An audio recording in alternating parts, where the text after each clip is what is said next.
Bom dia, pessoal. Bem-vindos à aula de Geologia Geral. Nosso tema hoje vai ser mineralogia, tá bom?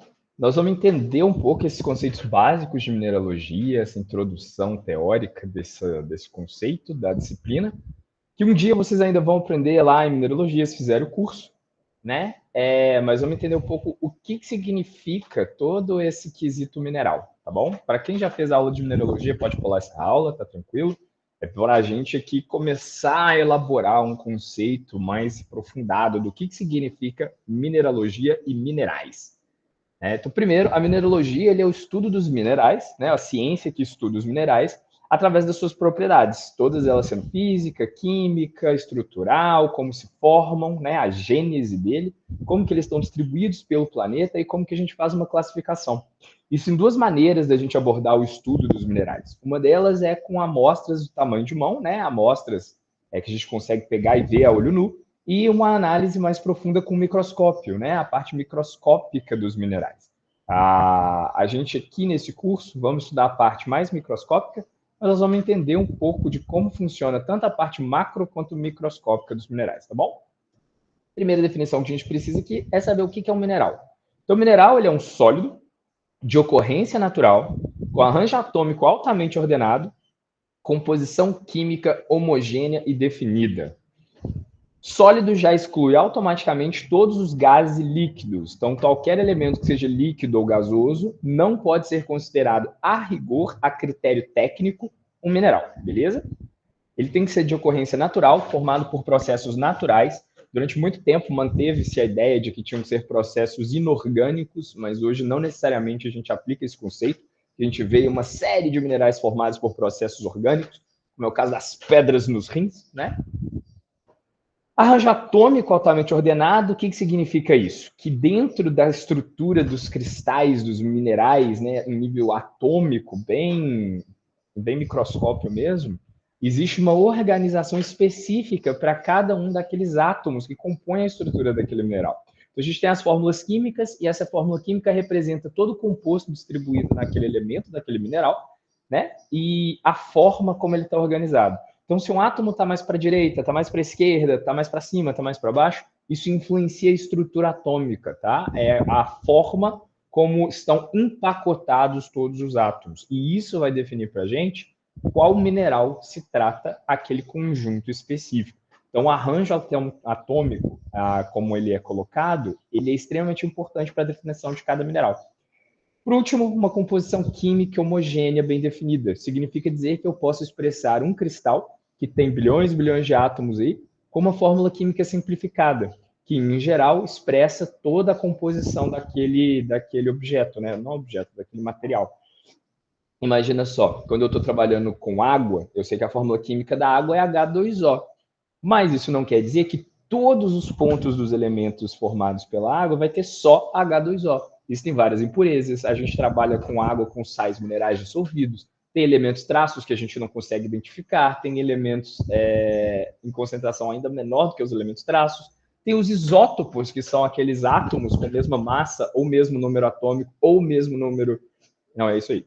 Mesma massa ou número atômico, mas que tem alguma forma diferente dentro deles, e isso não é levado em conta na composição química mineral. A química mineral, a composição química homogênea, se refere à grande maioria dos átomos e elementos que compõem aquela estrutura. Então, se eu pensar num grão de areia, ele está cheio de impurezas, mas a principal composição de um grão de areia é sílica e oxigênio, né? É silício e oxigênio, formando tetraedros de sílica. Então, estamos aí com a primeira informação jogada. Segura essa. Então, vamos começar a definir aqui o que são os minerais. Pelas nossas definições, a água pode ser considerada um mineral? A rigor técnico, não. Por que não? Porque a água está no estado líquido, então ela quebra a primeira característica, que é que todo mineral deve ser um sólido. A água não pode ser considerada, a rigor, um mineral. Ela pode ser tratada como um recurso mineral. E a gente vai falar um pouquinho disso para frente. Bom, e o gelo? Frozen, Let It Go, Elsa. O gelo, ele é de ocorrência natural, ele é um sólido, ele tem fórmula química definida, H2O, e ele tem uma estrutura atômica bem definida, formando inclusive fractais simétricos. Olha que bonito isso aí. O gelo, que a gente encontra nas geleiras, no topo das montanhas, na neve, pode ser considerado um mineral? Sim, pode sim. E o gelo da geladeira? Como nós colocamos o critério de a ocorrência ser natural, um gelo de geladeira não pode ser considerado um mineral, né? Ele parece muito um mineral, tem jeito de mineral, tem cheiro de mineral, cara de mineral, mas a rigor técnico não é um mineral. Ele é parecido com um mineral. E diamantes sintéticos? Girls' best friends. Meus também, né? Meu sonho. Enfim, diamantes sintéticos são aqueles produzidos em laboratório para produção de lâminas de corte de alta dureza, né? Diamante é o material na Terra com maior dureza que existe. O que é que houve? Esse cachorro na doideirada. Com maior dureza. Hoje nós conseguimos produzir materiais com dureza próxima ou até um pouquinho superior do diamante, mas aí é um processo industrial muito avançado, a gente não vai entrar em detalhe aqui, mas os minerais mesmo, esses sintéticos, a gente consegue produzir diamante em laboratório, não produzem minerais, produzem coisas parecidas com minerais. E pérolas? Alguém sabe o que é uma pérola aí? Pérola é aquela bolinha bonitinha que costumava ter em colar de vó. Estava na moda alguns anos atrás. Né? Tem esse brilho nacarado. Olha que palavra bonita. Parece que alguém jogou uma resina, uma gordura e poliu as bolinhas. Né? Pérola é esse elemento formado dentro das ostras. Não sei se vocês conhecem ostras, né? Os mariscos, aquelas conchinhas do mar que ficam lá de boa no mar. E aí, quando ela abre, entra um grãozinho de areia. Esse grãozinho de areia produz uma inflamação e essa inflamação é coberta por carbonato de cálcio, né? Que é a própria pérola, cuspido carbonato de cálcio por dentro. É como se fosse as nossas, quando dá uma espinha e dá pus, né? Ou então qualquer cravinho da pus que a gente forma uma proteção ali em volta, uma inflamação. A pérola é a inflamação de uma ostra. Então vamos lá. É sólido? Sim. Ocorrência natural? Sim.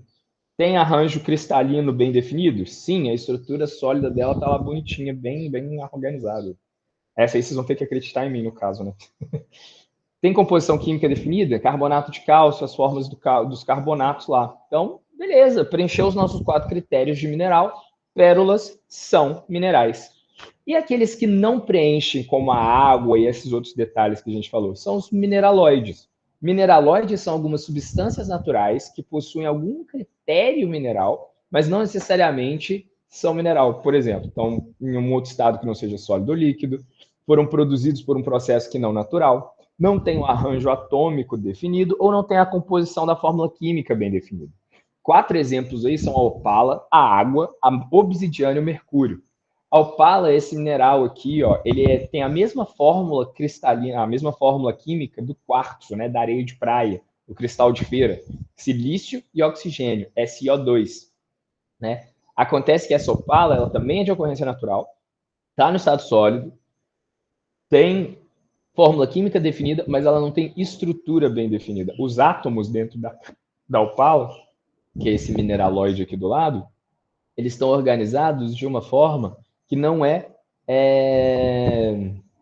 que pode dizer essa palavra? Não é repetido, né? A estrutura atômica não está organizada. Cada plano cristalino, cada plano atômico tem uma orientação diferente. Quer dizer que um plano formou aqui, o outro aqui, o outro aqui, o outro assim, assim, assado. E é esse fator de ausência dessa estrutura cristalina que dá esse brilho bonitão aqui, ó. Porque quando a luz interage passando pelos planos atômicos, ela vai refratando, né? E aqui refrata e reflete tanto que cada ponto sai uma cor diferente, né? A divisão do espectro da luz branca quando entra no mineral. Difunde lá dentro, difrata até e volta com esses brilhos bonitos. Então, a opala não tem a estrutura atômica organizada. Água é líquida, então ela é um mineraloide, ela não é um mineral. A obsidiana é o vidro vulcânico, tá? Ela é bem parecida com a opala, só que ela é preta. Então, essa estrutura aqui vai ser bem semelhante. Ela tem fórmula química definida, ela tem ocorrência natural, ela é sólida, mas não tem estrutura atômica, um arranjo atômico bem definido, beleza? O mercúrio é aquele metal da tabela periódica que a gente encontra na forma líquida com temperaturas ambientes, né? Temperatura e pressão ambiente. Logo, ele também não pode ser considerado um mineral. Onde que a gente encontra o mineral?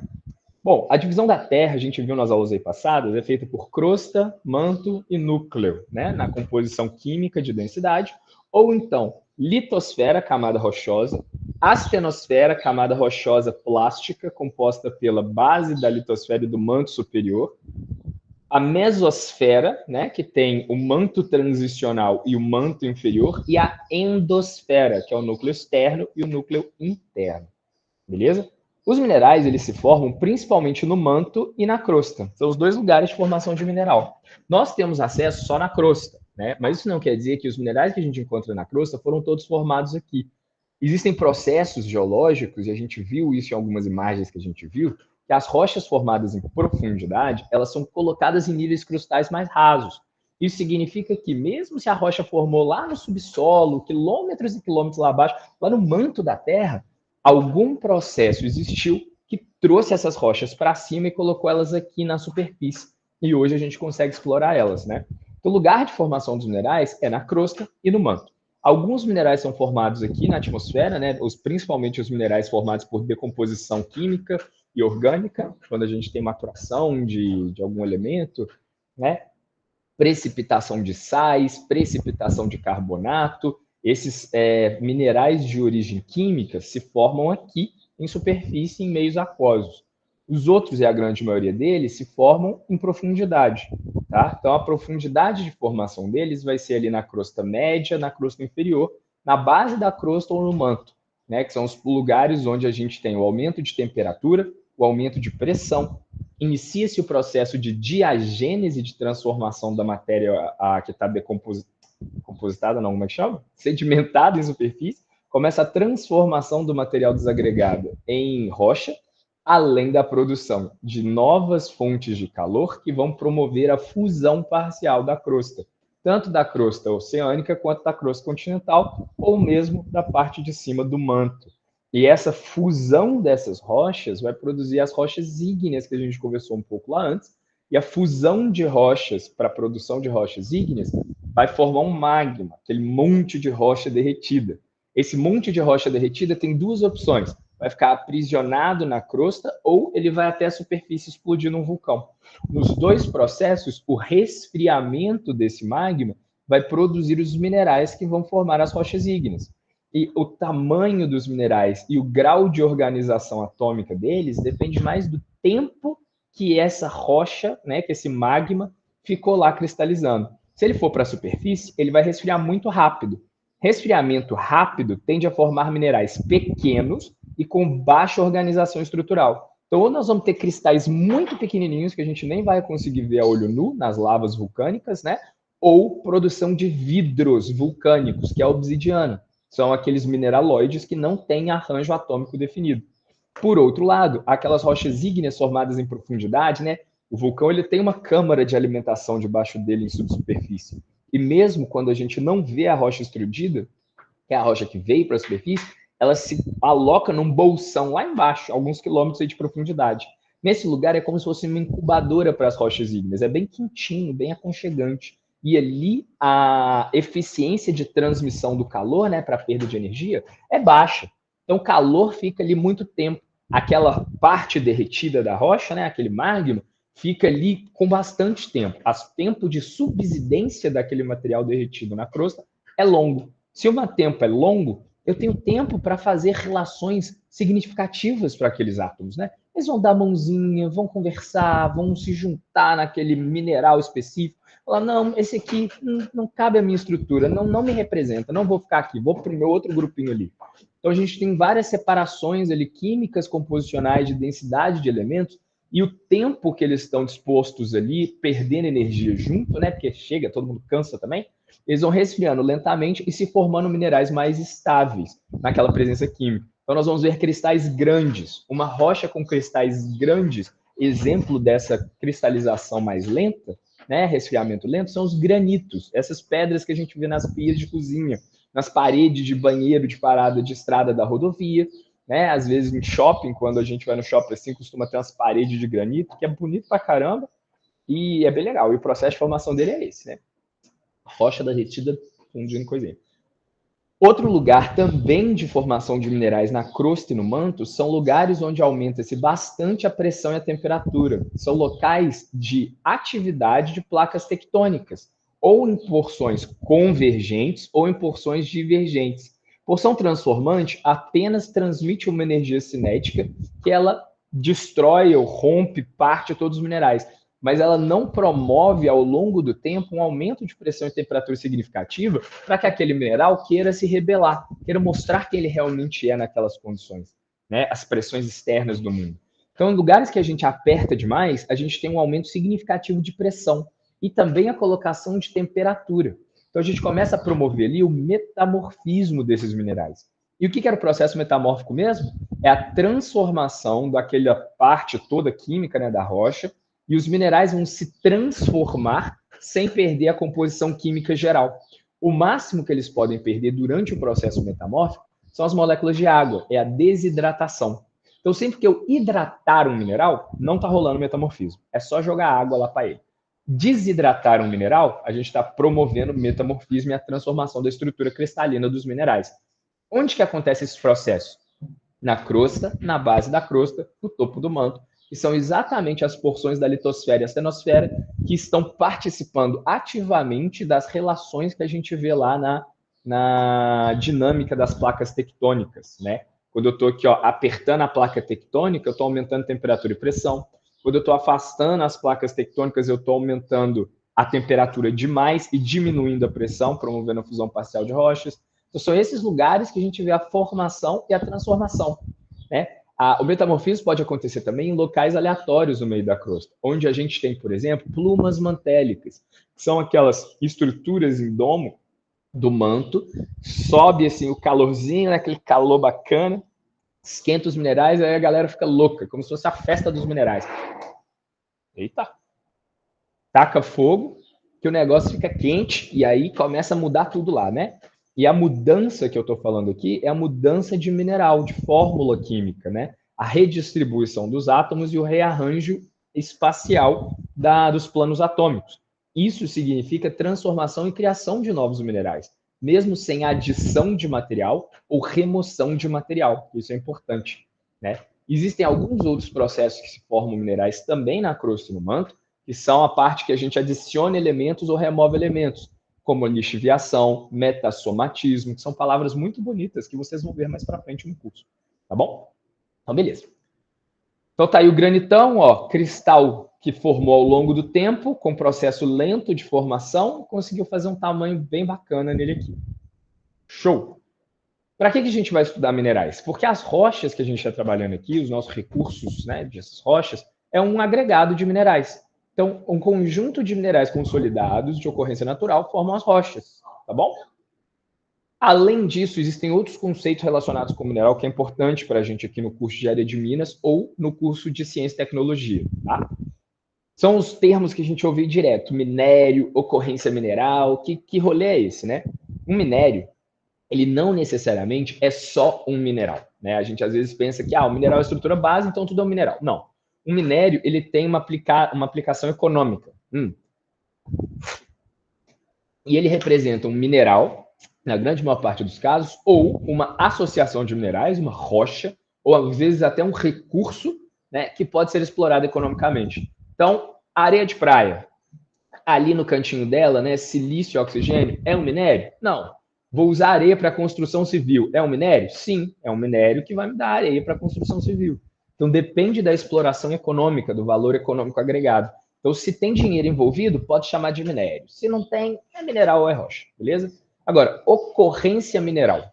A ocorrência mineral, não necessariamente ela vai ter um valor econômico naquela hora, né? Ele é uma ocorrência importante de um minério, ou seja, rocha ou mineral, independente da concentração ser baixa ou alta, encontrados na superfície ou em rochas, superfície assim, um pouco para ser escavada no máximo, né? Então, a ocorrência mineral é quando a gente pega um minério e a gente encontra uma concentração dele ali que a gente fala, muito interessante, aquele minério tá ali, ó. Vamos dar um exemplo. Eu vou trabalhar com ferro. Ferro, ele é oriundo de um mineral chamado hematita ou de rochas com o nome de formação ferrífera bandada. Existem outras fontes para o ferro na natureza? Sim, existe. Tem guetita, tem magnetita, às vezes tira ferro de pirita, tira de uma série de minerais. Nada no ferro a gente está tirando. Ferro é maneiro, né? Ferro está valendo dinheiro, se bem que agora caiu de novo o preço. Mas, enfim, a gente tira desses recursos, né? Desses minérios, que são os pontos de interesse de ferro. O que é uma ocorrência mineral? Se eu encontro uma hematita, eu não tenho uma ocorrência mineral naquela rocha. Agora, eu chego assim e vejo, nossa, hematita é um formador dessa rocha aqui. Né? Tem uma formação ferrífera bandada aqui, então isso é uma ocorrência mineral. É uma concentração, independente da concentração do ferro do elemento lá, ser baixa ou alta, né? 30% de ferro por molécula ou 60% de ferro, ainda é uma ocorrência mineral que tem lá a disposição desse minério para ser explorado economicamente, tá bom? É importante que a gente estude os minerais, que eles estão na nossa vida desde a época lá da pré-história, né? Da idade da pedra lascada, pedra polida, idade do cobre, idade do bronze, idade do ferro, principalmente na época da idade dos metais, né? Um pouco antes do começo da civilização formal, como a gente tem lá, das guerras antigas, a gente tem a divisão das eras baseadas na produção de elementos metálicos formados pela extração de materiais de minerais, né? De metais. Durante muitos milhões de anos antes, a única tecnologia que a gente tinha era pedra, né? Pedra lascada e pedra polida. Uma para cortar e a outra para bater.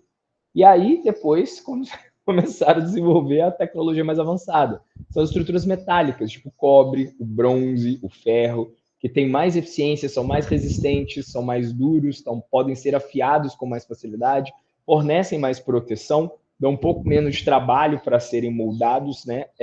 Em relação a ficar polindo pedra, e consegue promover o desenvolvimento da sociedade. E só para a gente ter um exemplo aqui, né, nas nossas casas, a gente tem mineral para tudo quanto é lado. O telhado, que antigamente era feito de amianto, né, hoje não se usa mais amianto, a gente até tem uma variação da serpentina nos telhados, usa bastante cerâmica, né? Cerâmica vinda principalmente das telhas de argila, que também é um mineral. A gente tem as vigas de ferro de sustentação, formadas por elementos metálicos que vêm da exploração dos metais no planeta. A gente tem o cimento das paredes, que é formado pela junção de areia, que é quartzo, né? É silício e oxigênio, sílica. A gente tem carbonato, principalmente de cálcio, mas um pouco de magnésio, para a formação do cimento. Cal, que é o óxido de cálcio, encontrado também como recurso natural. Mistura essa bagaça toda junta e vai dar lá as nossas paredes de concreto. Tá? As tintas têm pigmentos que têm origem principalmente nos argilominerais, fixadores em alguns elementos metálicos, como zinco, chumbo, né? Enfim. Hoje a gente tem tecnologias mais avançadas, a gente está começando a usar polímeros e elementos menos tóxicos, né? Mas mesmo assim a gente usa elementos minerais metálicos, não metálicos só, né? Minerais em geral, para poder extrair os componentes que a gente vai construir todos esses objetos. Computador celular, não precisa nem falar, né? A gente tem as ligas de ferro, os vidros feitos a partir do quartzo, né? A gente tem fios de cobre para condução de energia elétrica, fios de ouro para condução de energia específica e nanotecnologia. A gente tem as baterias renováveis de lítio, né? Para quase tudo hoje em dia, que é a extração do lítio como fonte renovável de bateria recarregável, que é super interessante para acumular energia. Enfim, televisão. Deixa eu pensar aqui.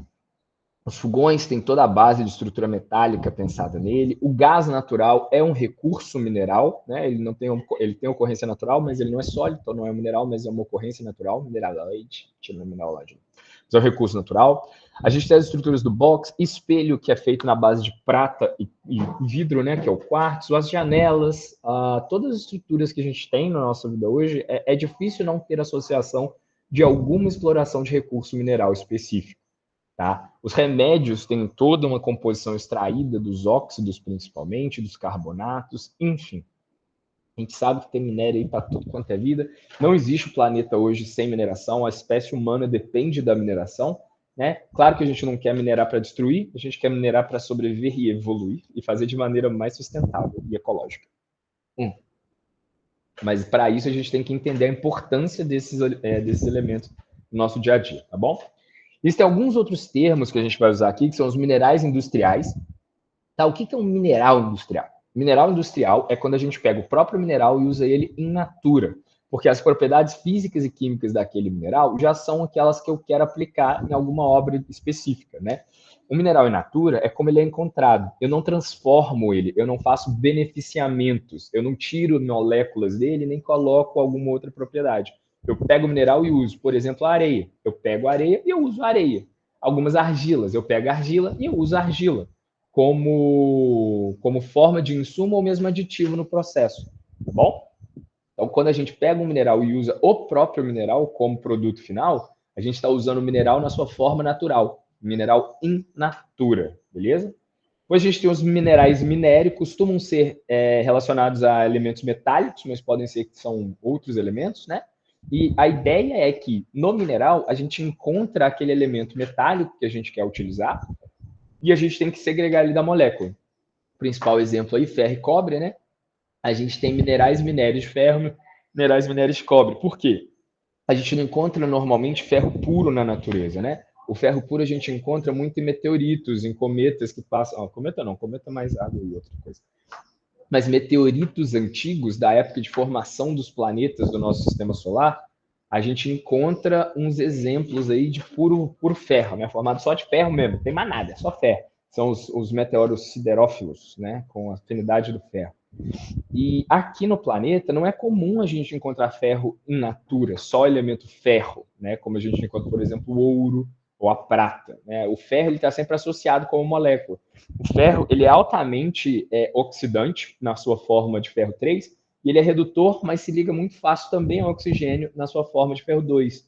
Né? E aí a gente encontra o ferro ou preso em minerais de silício ou enxofre, né? Os sulfetos ou mesmo os silicatos, ou então a gente vê ele na forma de íon dissociado no oceano, que aí a deposição química dele pela relação de oxidação se dá ao longo dos anos aí. E a gente vai aprender isso em alguma dessas disciplinas que eu não lembro se era geogeral, geologia econômica, mas a gente vê formação de minério de ferro o tempo inteiro, porque né, dá dinheiro, é importante para nós. Então, qual que é a ideia? Tem uma molécula aqui de um mineral minério de ferro. O que significa isso? Que o meu mineral é formado de outras coisas que não ferro. Se é um sulfeto de ferro, ele tem ferro e enxofre, né? Se é um óxido de ferro, ele tem ferro e tem oxigênio. Qual que é a minha ideia? Separar o máximo possível. Eu não quero vender ferro com oxigênio, eu quero vender ferro. As minhas ligas de ferro não são ligas de ferro com oxigênio, são ligas de ferro. Né? Então eu preciso vender o material ferro para processo metalúrgico. Né? Então, a ideia aqui é que o mineral minério ele não é usado in natura. Eu tenho que beneficiar aquele mineral minério, para poder extrair o elemento que tem interesse econômico para mim. Tá joia? E, por último, minerais gemas. Minerais gemas é legal porque são aqueles minerais usados principalmente para adorno pessoal, enfeite ou para valorização monetária, né? São minerais encontrados na sua forma natural, que podem ser depois trabalhados, e que são as famosas pedras preciosas, né? O diamante, rubi, esmeralda, safira, essas pedras bonitas que todo mundo fala, água marinha, enfim, não sei se vocês são aquela galera que coleciona mineral. Mas são aquelas pedras que a gente normalmente compra, faz polimentos, coloca em joias, anéis, colares, ou mesmo a própria estrutura, né? Aqueles diamantes de sangue que a gente ouve falar muito, que é muito ultramilionário. Legal demais, né? Então, assim, a gente tem os minerais gemas, que são outra forma de apresentação dos minerais. E os minerais têm vários nomes, e a gente tem que entender um pouquinho quando eu estiver vendo lá, beleza, é um mineral, o que é isso? Então, o mineral ele vai ter o seu nome, ele pode ser dado por diversas opções, né? Não existe um critério, um rigor técnico específico. Não, mineral tal vai ser formato tal, igual a gente tem para os elementos orgânicos e inorgânicos na química, né? Os minerais a galera pirou total, então cada um dá de um jeito que quer. Mas, normalmente, tem associação com uma das propriedades do mineral ou da pessoa que descobriu. Então, a primeira ideia é uma alusão à cor, né? Essas partes aqui perdidas, esses íons aqui perdidos, são moléculas tradicionais dos minerais que dão nome aos grandes grupos. Silício e oxigênio dão o nome do grupo dos silicatos. Oxigênio com hidrogênio junto dá um número de quê? Hidróxidos. Enxofre perdido dá os sulfetos, né? Enxofre em inglês é sulfur. Grego ou latim que deve ter inventado esse trem, eu não sei como é que é não, mas deve ser parecido. PO4, fósforo e oxigênio, é o fosfato. Oxigênio perdido são os óxidos. Flúor perdido, fluoretos. Fluoretos. Sulfatos, carbonatos. Até existe um nome, né, bonitinho lá, que vem da química e tal, mas o nome mesmo do mineral, apesar do nome químico que eles recebem, eles têm uma outra alusão a outras propriedades. Por exemplo, quando tem uma cor branca, aí foram lá e deram o nome do mineral de albita, NaAlSi3O8. Se ele tem Si3O8, ele é um silicato, silício e oxigênio. tem um alumínio perdido junto com esse silício aqui, ó, na proporção. Então vamos chamar de aluminosilicato, tá? Por quê? Porque o alumínio e o silício são amiguinhos, têm tamanho parecido, ocupam o mesmo lugar na estrutura atômica, não atrapalha a estrutura toda. Então ele pode entrar nesse lugar, nesse sítio cristalino específico, né? Então a gente tem ali, ó, aluminosilicato. De quê? De sódio. Aluminosilicato de sódio. Isso é um feldespato de sódio, tá? E o nome desse mineral é albita. O que isso tem a ver? Nada, né? Totalmente nada com a química. Isso tem a ver porque esse mineral costuma dar na cor branca. Então, albus, em latim, significa branco. O nome desse mineral, ele é muito abundante, muito comum. Recebeu o nome de albita, tá? É um mineral branco e alusão à cor. Então, quando a gente for trabalhar com feldespatos, a gente já sabe qual que é a cor da albita. E do albus Dumbledore também. Enfim. Cromita. Pode ser também que o mineral recebe o nome por causa da quantidade da presença de um elemento específico. A cromita é um óxido de ferro e cromo, tá? Então a gente tem lá ferro, bonitinho, cromo e oxigênio. Então é um óxido de ferro e cromo. E a presença excessiva de cromo é uma coisa atípica nos minerais. O cromo ele não está aí perdido no mundo, né? Cromo. A gente não fala assim, nossa, vou ter meus dentes cromados, roda cromada, é uma coisa chique demais. É uma coisa mais rara. O cromo ele é mais raro. Ele tem uma aplicação específica na indústria metalúrgica diferente daqueles outros elementos que a gente encontra. E ele não está presente em tanta abundância. Então, quando a gente tem um mineral que tem muito cromo, que esse fonte de cromo é show de bola, vou tirar cromo daqui. Então, ele tem esse nome específico baseado nesse elemento atípico dele. Então, cromita, tá joia?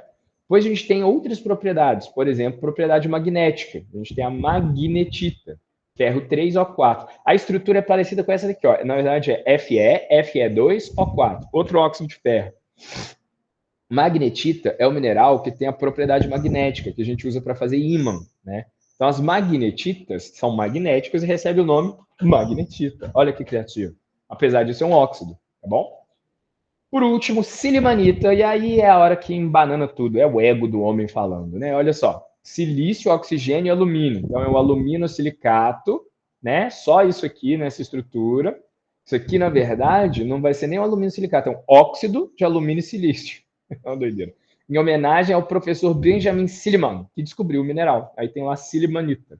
Silimanita é um mineral legal porque ele tem mais dois polimorfos, né? Silimanita, cianita e andaluzita, que são três minerais que representam a variação de pressão. Variação de pressão no ambiente, tá? Porque dependendo de qual for a concentração daqueles elementos e a pressão onde eles estão presentes, a pressão e temperatura, a gente vai ter um mineral específico. Né? Então a gente tem lá a cianita e a andaluzita. Tem outro polimorfo também, mas aí ele é mais específico para outro ambiente. Então a ideia é assim, aumentou a pressão, aumentou a temperatura, mudou o mineral, a fórmula química é a mesma, tá bom? Então temos aí uma introdução básica sobre o que são os minerais, e é isso que a gente vai trabalhar na aula de hoje. Então hoje eu acho que a gente pode fazer de uma forma diferente. Quer ver? Deixa eu entrar no site aqui do Museu de Mineralogia, e aí eu mostro para vocês.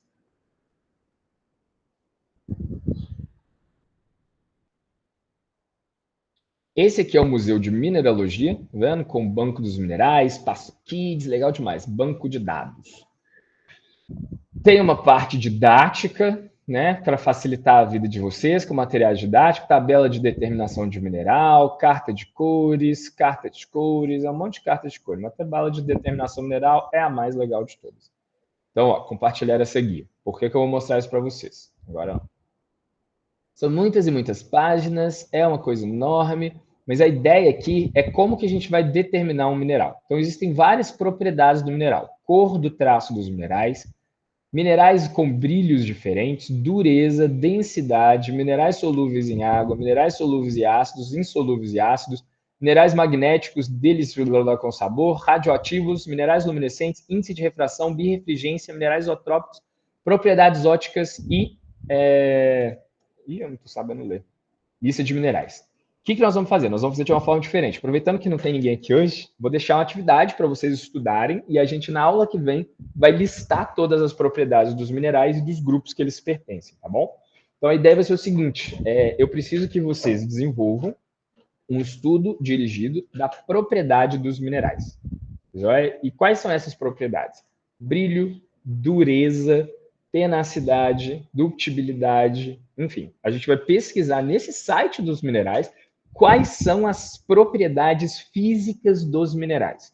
E aí, na aula que vem, a gente vai falar um pouco disso, tá bom? Eu vou deixar para vocês o link lá na parte do exercício e a gente se vê na quarta-feira. Por hoje é só. Tchau, tchau.